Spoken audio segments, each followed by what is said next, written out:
Ayun na mga kababayan, si Atty. Jimmy Bondoc dumating na po. Ito na oh. Ito na po. Attorney. Ayun na si Kaptor.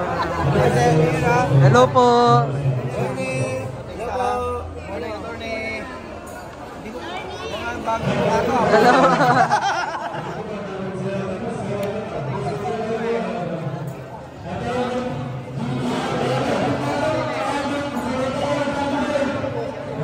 Siya po yung unang dumating.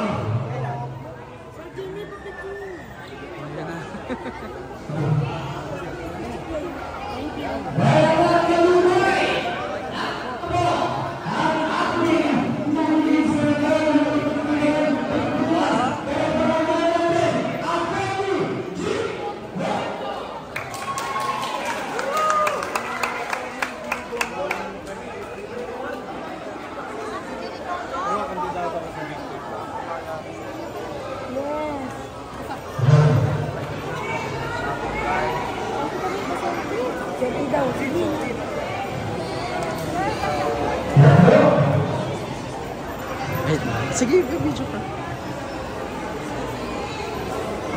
Hello, sound. Yan.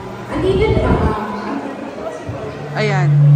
So, dito po sila po si Atty. Jimmy Bondoc. Welcome po natin si Atty. Jimmy Bondoc!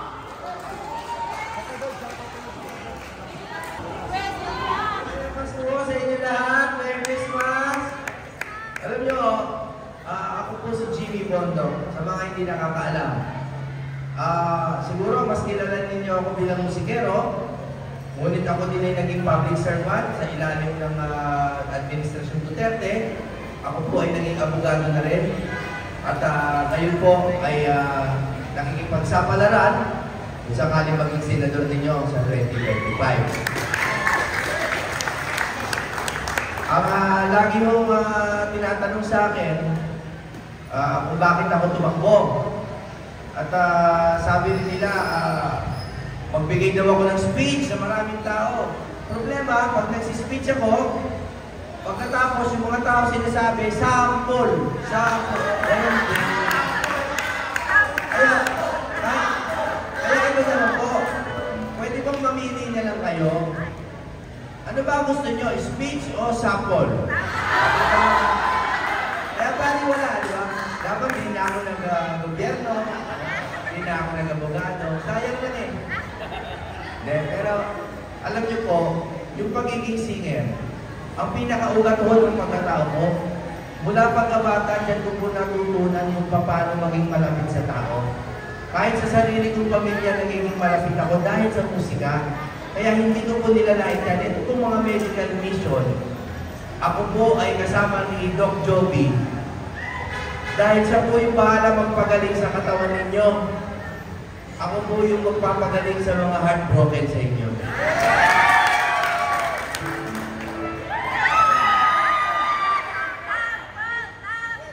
Pwede ba akong... Pero may mga gusto lang kayo bahagi, kung okay lang. May gusto lang kayo bahagi. Alam ko yung political... Ito ang maging honest kayo. Sino sa inyo ang sawang-sawa na sa politika? Yung totoo lang. Pakitaas ang kamay. Yung sawang-sawa na sa politika. Pati mga vlogger. Yung be honest, be honest. Kami mga nagtuwanan tayo. Bakit po? Alam niyo ba kung bakit kayo sawan-sawan sa politika? Dahil po, ang mga politician, nung na-discover yung internet, nakita po nila na kapag pinag-away-away nila tayo, araw-araw tayong pag-awayin, tumataas ang boto nila. Alam mo ba ninyo yan? Nung natuklasan nila yon a decade ago, nung nalaman nila na habang pinag-aaway tayo, lalong tumataas ang engagement at tumataas ang boto, eh di nagbayad sila ng mga operator para mag-awayin tayo sa bawat maliit na bagay. Ito lang po ang payo ko, konting payo lang. Una po sa lahat, huwag po kayo magpautok sa media. Huwag kayo magpautok. Tandaan niyo po yan. Halimbawa, sa medicine, di ba? Usong-uso ngayon. Pupunta sa Google, aalamin ninyo yung sakit niyo. Mali po yun. pumunta po kayo sa doktor. Kaya po huwag kayong magpapauto sa internet. Yan ang number 1 kong payo. Number 2, patibayin niyo po yung mga pamilya ninyo. Patibayin ninyo. Lalo na yung mga anak ninyo, ilayo niyo yan sa internet. Kasi po, ang binibenta sa internet, away. Away ang binibenta sa internet. Kilala ko po yung mga tao na gumagawa niya. Number 3, huli kong payo, ito naman suggestion lang. Huwag na ho kayong bumoto ng trapo, parang awa niyo. Kahit ho hindi ako iboto niyo, wala akong pakialam. Huwag niyo lang po iboto ang trapo. Parang awa niyo. Alam niyo po ako, abogado, pero mas ang pagkatao ko talaga, musikero ako, gusto ko nagpapaligaya ng tao.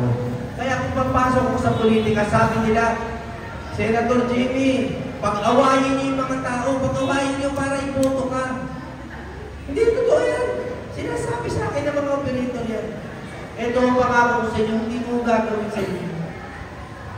Dahil para sa akin mo, ang politician, naalala niyo ba yung dating commercial sa baterya ng kotse, yung kabit and forget? Naalala niyo yan? Di ba ang baterya ng kotse, pag kinabit, forget, dapat hindi mo naisipin. Ang motto ko sa politika, elect and forget. Pag kami nahalal na, dapat nakalimutan nyo na kami. Huwag nyo na kami pag-away. Alamin nyo na lang yung mga basic na policy. Pero ang pinagtutunan dapat ng buhay ninyo, yung inyong paghahanap ng kaligayahan sa buhay. Dapat kung hanapin nyo yung kaligayahan ng pamilya ninyo, ng anak ninyo, edukasyon, pagkain, kaligayahan, pagmamahal, pag-ibig. Yan po ang hanapin nyo. Huwag away sa politika. Kaya ako, I always speak from the heart. At ang laging sinasabi sa akin ng napakadaming analyst, Sir, hindi kayo mananalo niyan. Sabi ko, wala akong pakialam. Hindi ko pag-aawayin ng taong bayan. Kaya nga pag nandito ako sa mga tayo, tuwang-tuwa ako pag pinapag-sample niyo ako, tuwang-tuwa ako pag pinapakanta niyo ako. Tuwang-tuwa ako. Dahil ang politika ngayon, pinaghihiwalay kayo. Hayaan po natin ang musika na pagbuklo din tayo. Ako, hindi ko talaga akong trapo. Kaya kita niyo kung magsalita ako, hindi ako yung tipong nag-iiba ng Tagalog na, magandang umaga po sa inyong lahat at hindi po ako ganon. Kaya kung yun po ang hinahanap nyo, sorry, hindi ako trapo. Sorry. Gusto niyo ng pagbabago? Eh, ba't kayo naghahalag ng luma? Tama? Gusto niyo ba ng kaligayahan? Bakit sinusuporta niya nag-aaway? Tama? Alam niyo yung away, totoo namang dapat nasa kongreso yan. Ang kongreso, dapat talaga nag-aaway yan. Pagtatagisan yan dapat ng mga pulisiya at ng ideya. Pero hindi natin dapat yan araw-araw nakikita. Araw-araw tayo nag-aaway, balik yan. Okay? Kaya ito po, Merry Christmas sa inyong lahat. Merry Christmas. Gusto nyo bang kantahan ko kayo? Ito lang, ang pinakamahalagang tanong dito. Dalawang tanong. Ako ba maaalala ninyo ang pangalan ko? Yan ang una kong tanong. Pangalawang tanong.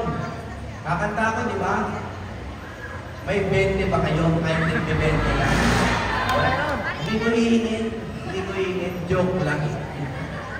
Gusto ko lang po kayong pasayahin.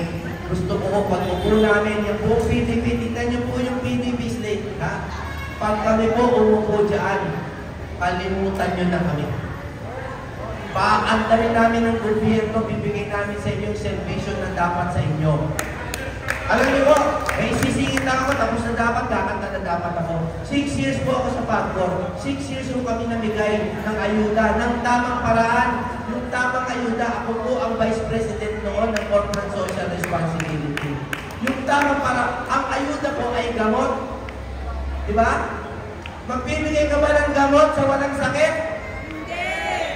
Kasi pag nagbigay po tayo ng gamot o ng ayuda sa walang sakit, mauubos po ang kaba ng bayan. Ang ayuda po, sa atin na po dapat magsimula. Huwag po natin hanap-hanapin yan. Maghanap po tayo ng trabaho at silbi sa lipunan. Turuan po natin yung mga bata na magkaroon ng silbi sa lipunan. At yung ayuda, bonus na lang po yan kapag tayo ay dumadaan sa sakuna o sa mga konting kalamidad. Tandaan po natin, pinag-aaway tayo ng politicians, kaya pag meron ng politician na pinag-aaway kayo, huwag niyong iboto. Huwag niyong iboto ang trapo. Tandaan niyo po yan. Okay, isang ulit tanong. Meron ba dito bagong hiwalay sa Shota? Sino dito ang bagong hiwalay? Ha? Umangin kayo. Sino ang bagong hiwalay? Ikaw. Sabi ko bago. Bagong hiwalay ka?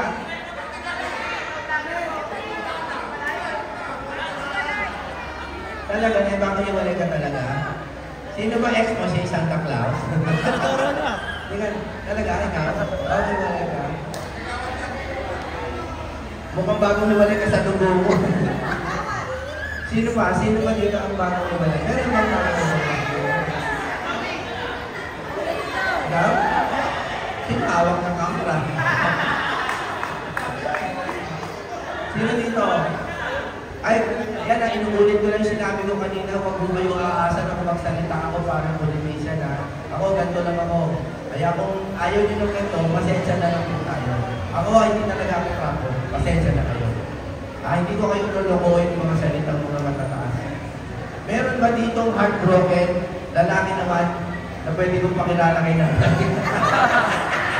Let me know lang. Ano lang to? Good time lang to, good time. O sige, naalala niyo ba ba kanta ko? Let me know one. Sige, makakalis ka na. Hindi, maghanap tayo ng heartbroken talaga. Maghanap tayo ng heartbroken.